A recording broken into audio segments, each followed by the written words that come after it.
24 గంటల్లో కోడవెల్లి వాగులోకి నీటిని విడుదల చేయకపోతే పెద్ద ఎత్తున రైతులను తీసుకొని మల్లన్న సాగర్ను ముట్టడిస్తాం. అవసరమైతే మేమే గేట్లు ఎత్తి కోడవెల్లి వాగులోకి నీళ్లు విడుదల చేస్తాం.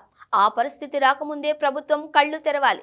మొద్దు నిద్ర నుంచి బయటకు వచ్చి తక్షణమే కోడవెల్లి వాగులోకి నీళ్లు విడుదల చేసి 10,000 ఎకరాలలో పంటలు కాపాడాలని డిమాండ్ చేస్తున్నామంటూ మాజీ మంత్రి హరీష్ రావు హెచ్చరించిన 2 గంటల్లోనే సిద్దిపేట జిల్లా కొమరవెల్లి మల్లన్న సాగర్ రిజర్వాయర్ నుంచి కోడవెల్లి వాగులోకి కాళేశ్వర జలాలు పరుగులు పెట్టాయి.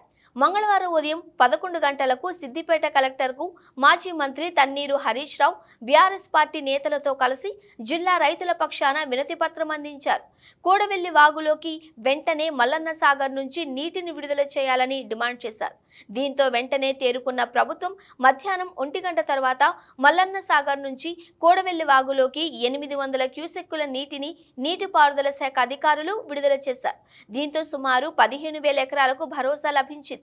ప్రస్తుతం మల్లన్న సాగర్లో 10 టీఎంసీల నీళ్లున్నాయి. ఫిబ్రవరి మాసంలో తొలి విడతగా అప్పర్ మానేరు వరకు 0.5 టీఎంసీల నీటిని, కోడవెల్లి వాగుకు 0.3 టీఎంసీల నీటిని విడుదల చేసినట్లు అధికారులు తెలిపారు.